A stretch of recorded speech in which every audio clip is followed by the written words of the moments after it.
सकाळी उठून पहिल्यांदा देवपूजा करून घेतली आणि देवपूजा झाल्याच्या नंतर आज आपल्याला गोड पदार्थ करायचा होता, त्याच्यामुळे लवकर आवरून घेतलं.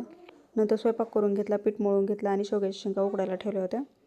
ते शेवग्याच्या शेंगाच्या भाजीला फोडणी दिली, पीठ मळून घेतलं. भाजीला फोडणी द्यायपर्यंत पीठ व्यवस्थित मऊ होतं, त्याच्यामुळे पहिल्यांदा पीठ मळून घेतलं आणि नंतर भाजीला फोडणी दिली. शेवग्याच्या शेंगा पहिल्याच उकडून घेतलेल्या होत्या. लसूण वगैरे टाकला, आपला कांदा टोमॅटो टाकून व्यवस्थित काळा तिखटाची शेवग्याच्या शेंगाची भाजी केली. चपात्या करून घेतल्या.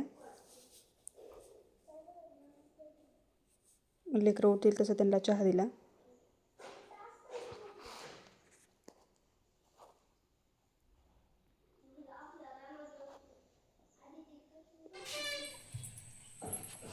हे इथं बघा आमची प्रांजल गॅलरी धुवून घेत आहे.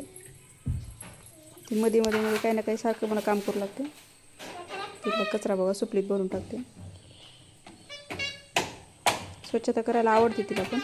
आणि इथे आमची तुळस, गुलाबाची फुलं आणि बेलाचं झाड आहे. तर बेलाच्या झाडाची आम्ही रोज पूजा करतो. नंतरच्या शूटमध्ये तुम्हाला दाखवतो व्यवस्थित बेलाचं झाड. आणि आज लेकरांना फोडणीचा भात खायचा होता, त्याच्यामुळे मी पहिल्यांदा भात करून नंतर कोथिंबीर आणि जिरे टाकून भाताला फोडणी दिली. वरणाबरोबर छान भात लागतो, असं कधीतरी करून बघा तुम्ही पण.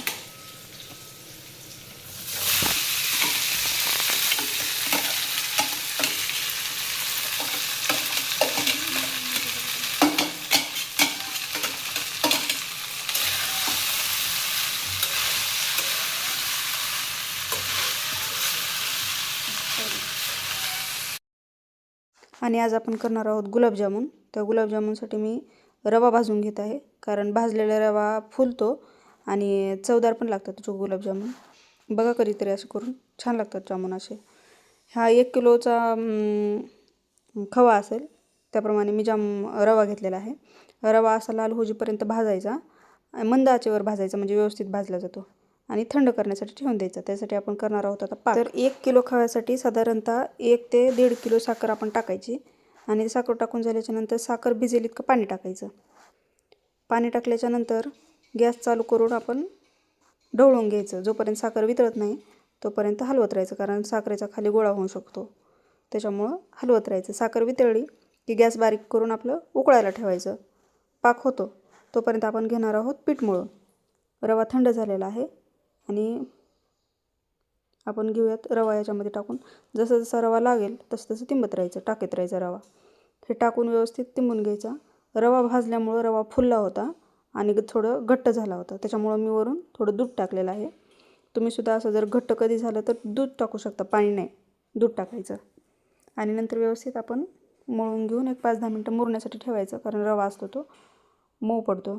मग रवा व्यवस्थित झाल्याच्या नंतर एक 10-15 मिनटं ते झाकून ठेवायचं.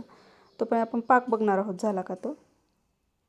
1 तारी तरी पाक बनला पाहिजे, कारण याला जास्त पाक बनवायची गरज नाही, तार घ्यायची गरज नाही. पण पाक आपला बनला नव्हता, तो पण मग आपण कढईत ठेवून तेल टाकून घ्यायचं. तेल जरा जास्त टाकायचं म्हणजे मोकळे तळतात.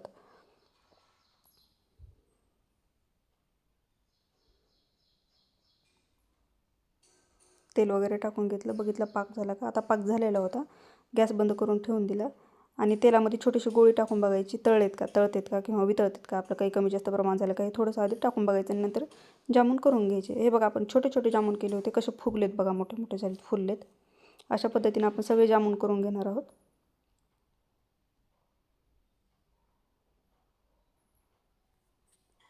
हे बघा करून घेतल्याच्या नंतर किती खुसखुशीत झाले जामून, मी तुम्हाला दाखवते.